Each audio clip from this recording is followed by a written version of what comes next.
देखो अपन question number 30 और 31 solve कर चुके थे। दोनों ही क्वेश्चन अपने आप में एक डेरिवेशन टाइप से क्वेश्चन थे और बहुत ही बड़े डेरिवेशन को अपन को व्यक्त कर रहे थे। इससे पहले के जो क्वेश्चन अपन ने और देखे थे 30 और 31 से, इस 30 और 31 से पहले क्वेश्चन थे 28 और 29, वो भी लौटनी गति के थ्योरेटिकल क्वेश्चन थे। उन दोनों क्वेश्चनों में और इन डेरिवेशंस में और उससे जस्ट पहले के डेरिवेशन में जो अपन ने कॉन्सेप्ट देखे हैं, मतलब जो क्वेश्चन थे वो अपने आप में डेरिवेशन थे, उन कॉन्सेप्टों को मिलाकर के एक क्वेश्चन नंबर 32 और अपनी बुक का है, जिसके अंदर ये पूछ रहे हैं कि ये कथन सत्य होगा या असत्य होगा। यानी कि वही कॉन्सेप्ट है जो अपन जान चुके हैं और उन्हीं के क्वेश्चन है, तो अपन को सीधा इनका जवाब देना है। अपन उसको एक्सप्लेन भी कर देंगे साथ साथ ही। देखो, तो नेक्स्ट अपन जो क्वेश्चन करने जा रहे हैं वो है क्वेश्चन नंबर 32। क्वेश्चन नंबर 32 क्या कह रहा है? नीचे दिए गए प्रत्येक प्रकथन, नीचे दिए गए प्रत्येक प्रकथन, नीचे दिए गए प्रत्येक प्रकथन यानी कि हर स्टेटमेंट को आपको लिखना है, को ध्यानपूर्वक पढ़िए,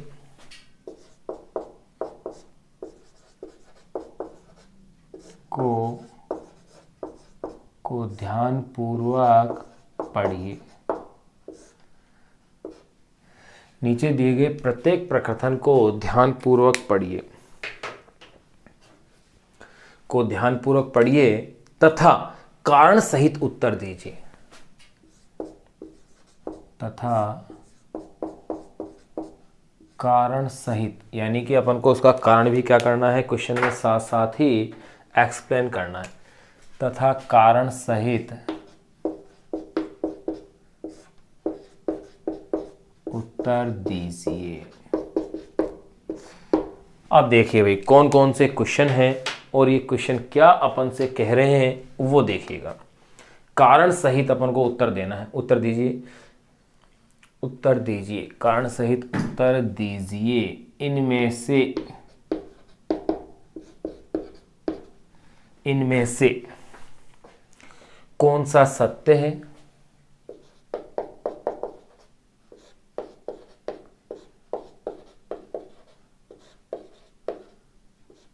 इनमें से कौन सा सत्य है और कौन सा असत्य है,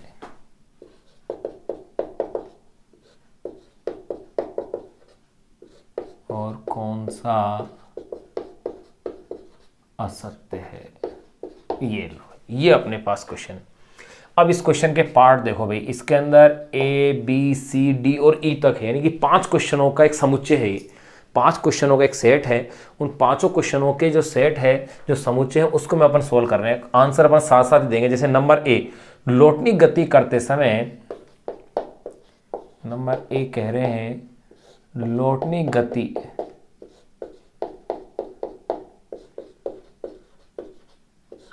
करते समय घर्षण बल उसी दिशा में, करते समय घर्षण बल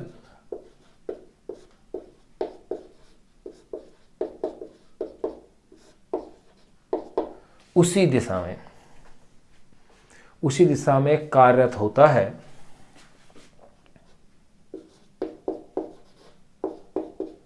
उसी दिशा में कार्यरत होता है जिस दिशा में लौटनी गति करते समय घर्षण बल उसी दिशा में कार्यरत होता है जिस दिशा में पिंड का द्रव्यमान केंद्र गति करता है, जिस दिशा में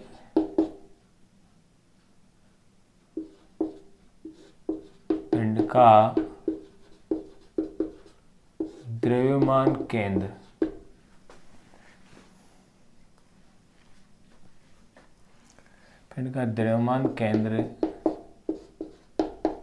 गति करता है। ये लो, ये अपने पास पहला कथन है। अब इसका अपन उत्तर देते हैं। देखो साथ साथ ही उत्तर लिखेंगे तो ज़्यादा श्रेष्ठ होगा।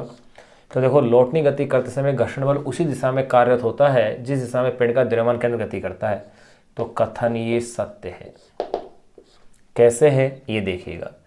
आप देखो, जैसे ये कोई पिंड था, ये वैसे अपन पढ़ चुके हैं सारा। ये कोई फर्श है, ये अपन जानते हैं कि द्रव्यमान केंद्र की गति की दिशा ये है, यानी कि VCM है, ये तो अपन जानते हैं। अब देखो भाई, अब यहाँ इस संपर्क बिंदु पर वेग की डायरेक्शन ये थी, जब इसका मतलब घर्षण बल किस दिशा में लगेगा, इस दिशा में, क्योंकि घर्षण बल गति के विरुद्ध ही लगता है, क्योंकि वेग की डायरेक्शन मेरे पास ये है, तो इसका मतलब ये बल की डायरेक्शन अगर ये हो रही है तो यही द्रव्यमान केंद्र की दिशा है। तो ये कथन क्या हुआ, सत्य हुआ। तो अपन क्या कह सकते हैं, जब वस्तु लुढ़कती है तो पृष्ठ के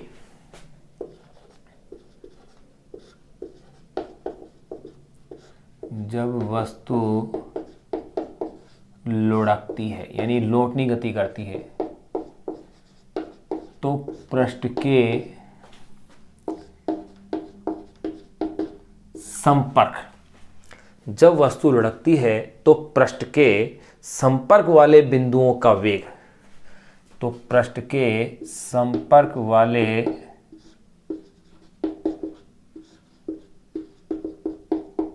बिंदुओं का वेग, जब वस्तु लुढ़कती है तो पृष्ठ के संपर्क वाले बिंदुओं का वेग,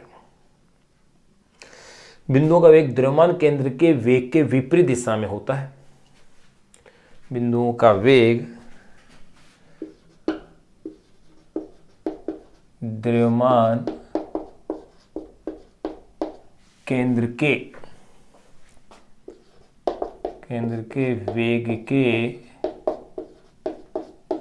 वेग के विपरीत दिशा में होता है। द्रव्यमान केंद्र के वेग के क्या होता है, विपरीत दिशा में होता है। अब देखो, चूंकि घर्षण गति का विरोध करता है, चूंकि घर्षण गति का विरोध करता है,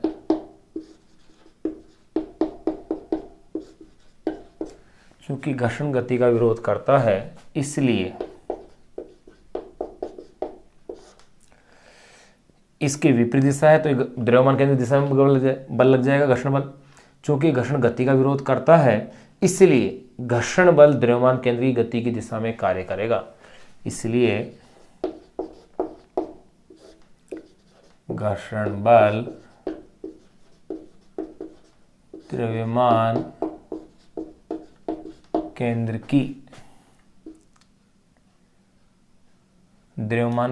के वेग की दिशा में क्या करेगा, कार्य करेगा। ये घर्षण द्रव्यमान केंद्र की गति की दिशा में कार्य करेगा, इसलिए घर्षण बल द्रव्यमान केंद्र की गति की दिशा में कार्यरत होगा या कार्य करेगा। ये लो, नंबर फर्स्ट एक क्वेश्चन अपन ने सोल्व कर लिया। नंबर बी में ये क्या कह रहे हैं वो देखिए। बी में कह रहे हैं लौटनी गति करते समय संपर्क बिंदु की लौटनी गति करते समय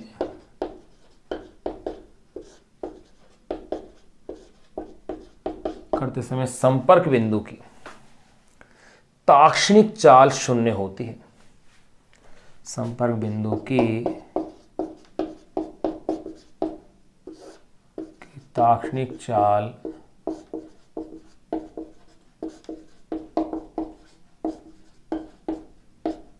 क्या होती है, शून्य होती है। तो देखो, पहले तो अपन इसका अभी उत्तर साथ साथ ही अपन दे रहे हैं। तो पहले तो ये बताना है कथन सत्य है, बिल्कुल कथन सत्य है।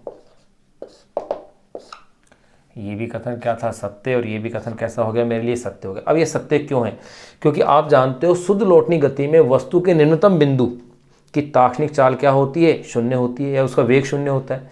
क्यों होता है, क्योंकि पृष्ठ के संपर्क बिंदु की ताक्षणिक चाल क्या है, शून्य है। तो अपन यूँ कह सकते हैं शुद्ध लौटनी गति में, थ्योरेटिकल क्वेश्चन है, सीधा लिख दो, शुद्ध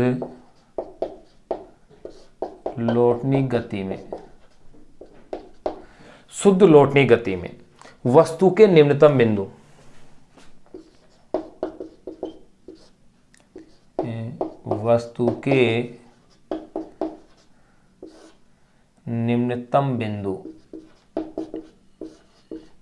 निम्नतम बिंदु यानी कि वो वाला बिंदु जो पृष्ठ के संपर्क वाले बिंदु कह सकते हैं। निम्नतम बिंदु ये कह सकते हैं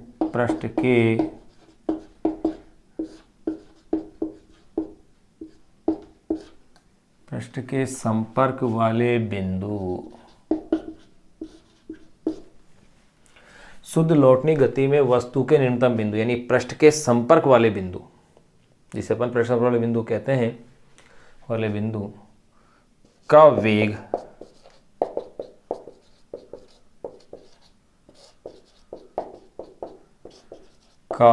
शून्य होता है। अतः पृष्ठ के संपर्क बिंदु की ताक्षणिक चाल भी क्या होती है? शून्य होती है। अतः पृष्ठ के संपर्क बिंदु की ताक्षणिक चाल भी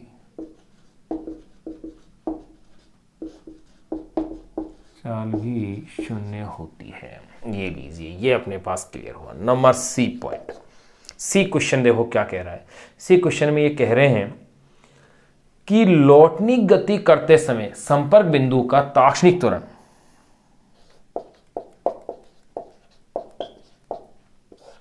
लौटनी गति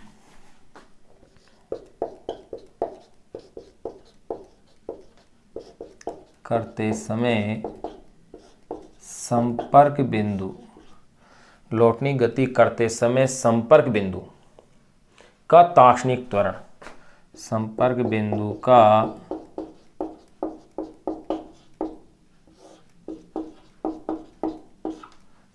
बिंदु का ताक्षणिक त्वरण शून्य होता है।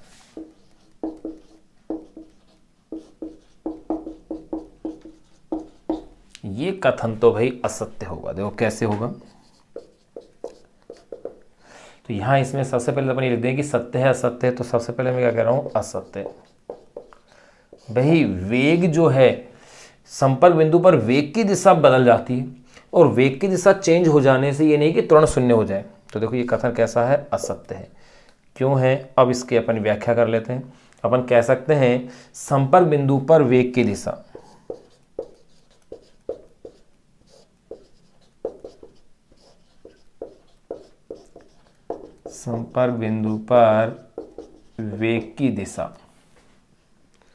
बदलने से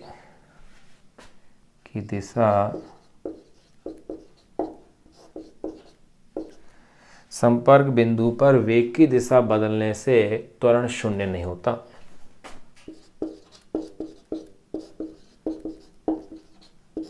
त्वरण शून्य नहीं होता। ये लो भाई, नंबर सी तक के क्वेश्चन अपने पास सोल्व हो गए। अब अपन बात करते हैं नंबर डी की। नंबर डी क्वेश्चन में कह रहे हैं शुद्ध लौटनी गति के लिए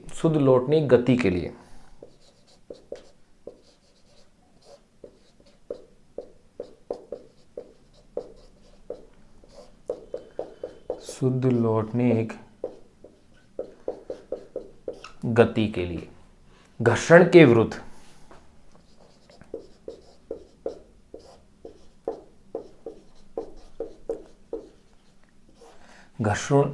के विरुद्ध किया गया कार्य शून्य होता है। घर्षण के विरुद्ध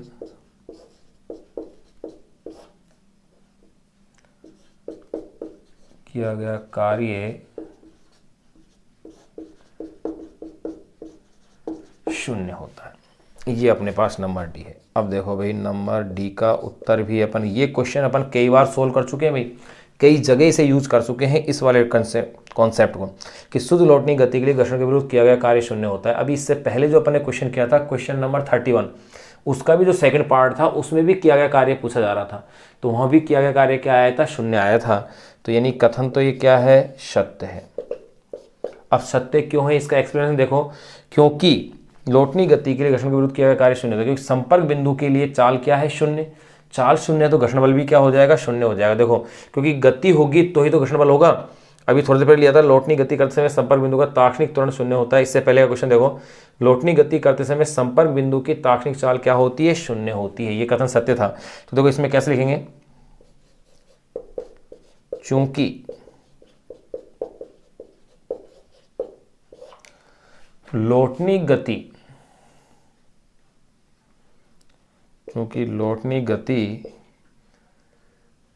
करते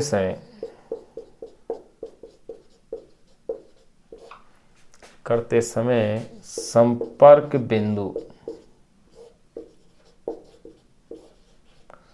चूंकि लौटनी गति करते समय संपर्क बिंदु की ताक्षणिक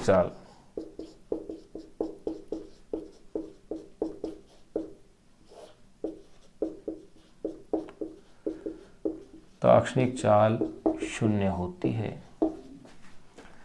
जिससे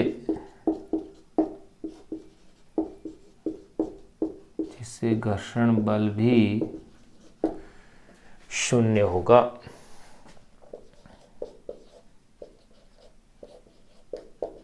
जिससे घर्षण बल भी क्या होगा, शून्य होगा। अतः किया गया कार्य क्या हो गया, शून्य।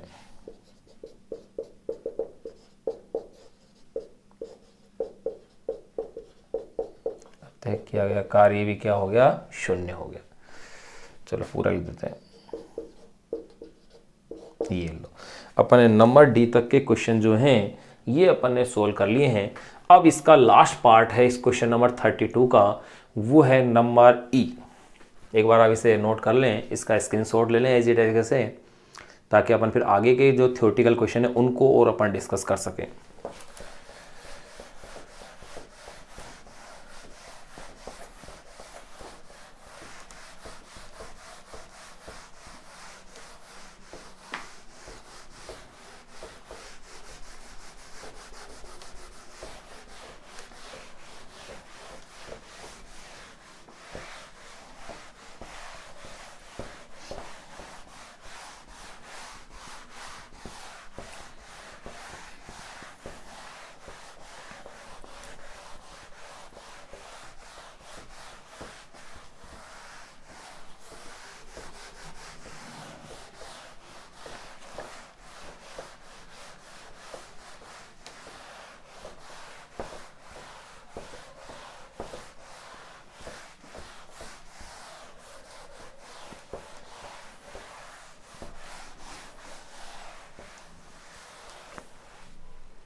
देखिए भाई नंबर ई, और इसका लास्ट पार्ट है इस क्वेश्चन में। इस पार्ट के अंदर, इस क्वेश्चन के इस पार्ट में कह रहे हैं किसी पूर्णतः घर्षण रहित,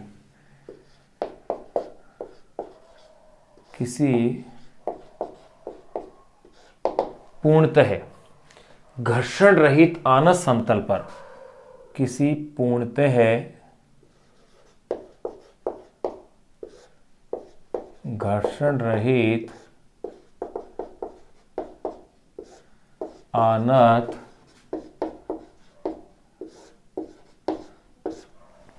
समतल पर, किसी पूर्णतः घर्षण रहित आनत समतल पर नीचे की ओर गति करते, आनत समतल पर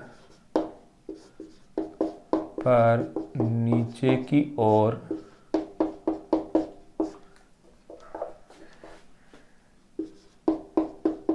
गति करते पहिए, किसी पूर्णतः घर्षण रहित आनत समतल पर नीचे की ओर गति करते पहिए, पहिए की गति, गति करते पहिए की गति, पहिए की गति लौटनी गति ने होकर, गति करते पहिए की गति, यूं कह सकते हैं पहिए की गति फिसलन गति, यानी फिसलन ले जाता है, पहिए की गति फिसलन गति, अर्थात यूं कह सकते हैं लौटनी गति नहीं होती, लौटने गति नहीं होती है। ये इसमें पूछा जा रहा है। तो देखिएगा इसका आंसर कैसे देंगे, उत्तर लिखना है अपन को। पहले तो ये बताना है सत्य है असत्य है। किसी पूर्णतः घर्षण रहित, अगर घर्षण रहित है तो लौटनी गति उस पर नहीं होगी, यानी फिसलन गति होगी, क्योंकि लौटनी गति के लिए आवश्यक जो बलागुण होता है वो घर्षण बल से ही क्या होता है, प्राप्त होता है। तो यहाँ पर इसके आंसर में कह सकते हैं कि ये जो कथन है ये कैसा है, सत्य है। ये लो, सत्य है। अब इसकी व्याख्या कर ले तो देखो अपन कह सकते हैं घर्षण बल के कारण ही लौटनी गति हेतु, घर्षण बल के कारण ही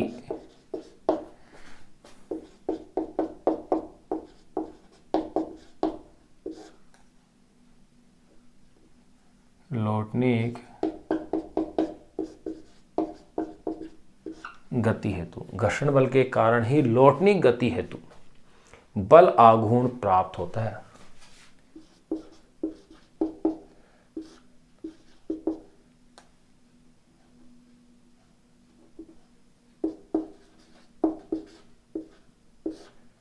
तो बल आघूर्ण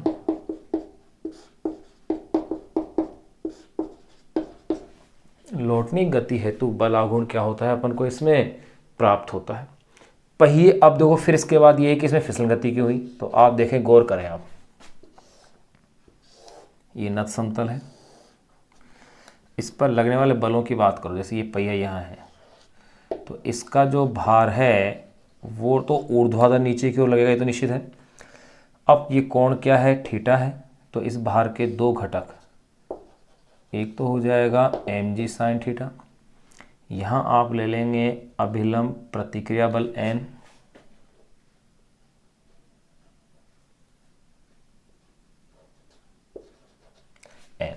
अब देखो ये भी एंगल इसका थीटा हो गया, तो ये कंपोनेंट्स बन गया है mg cos थीटा। घर्षण बल इसमें है नहीं, इसका मतलब ये भार अकेला इसको इस ओर क्या करेगा, घसीटेगा, क्योंकि ये तो इससे संतुलित हो गया और ये इसे घसीटेगा। तो क्या कहते हैं, घर्षण बल के कारण ही लौटनी गति हेतु बल आघूर्ण प्राप्त होता है, और यहाँ पर घर्षण बल यहाँ है नहीं।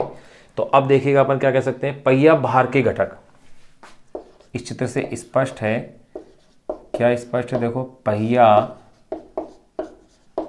भार के घटक mg साइन थीटा, ये वाला घटक है, के कारण ही फिसलन गति प्रारंभ करेगा, के कारण ही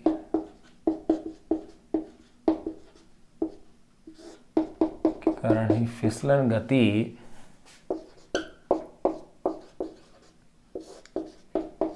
प्रारंभ करेगा। ये लो है, ये अपने पास क्वेश्चन नंबर 32, जिसका कि ए बी सी और डी और ई 5 पार्ट थे, पांचों पार्ट अपन इसके सोल्व कर लिए हैं। इस क्वेश्चन में ये थ्योरेटिकल क्वेश्चन था, जबकि इससे पहले के क्वेश्चन नंबर 30 और 31 दोनों ही डेरिवेशन अच्छे क्वेश्चन थे। फिर क्वेश्चन नंबर 28, 29 थ्योरेटिकल थे, और क्वेश्चन नंबर 26 और 27 वो दोनों डेरिवेशन टाइप के अच्छे क्वेश्चन थे। तो अपन यहाँ तक के सारे क्वेश्चन अपने कंप्लीट कर लिए हैं। चैप्टर अपना ये लगभग एंड हो गया है। अब एक क्वेश्चन और अपने पास इसका शेष बचता है, लास्ट क्वेश्चन है क्वेश्चन नंबर 33, फिर ये अपना चैप्टर एंड हो जाएगा। और इसके बाद फिर इस चैप्टर के बाद 7वें चैप्टर को देखो, अपन ने इस चैप्टर के सभी कॉन्सेप्ट इसमें जाने हैं, सारी जो टोटल थ्योरी की जो हेडिंग थी वो अपन ने कंप्लीट कर ली है।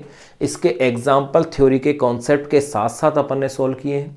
फिर इसके बाद अनसोल्ड जो क्वेश्चन है, अनसोल्ड क्वेश्चन है, उसमें अपन ने सारे क्वेश्चन भी सोल्व कर लिए हैं। केवल एक लास्ट क्वेश्चन 33 नंबर का एक क्वेश्चन और बचा हुआ है, उसको सोल्व करने के बाद ये चैप्टर आपका कंप्लीट हो जाएगा। अब फिर इसके बाद फिर अपन नेक्स्ट चैप्टर जो है चैप्टर नंबर 8 ग्रेविटेशन यानी गुरुत्वाकर्षण, वो अपन स्टार्ट करेंगे। वो भी चैप्टर फिजिक्स का महत्वपूर्ण चैप्टर है।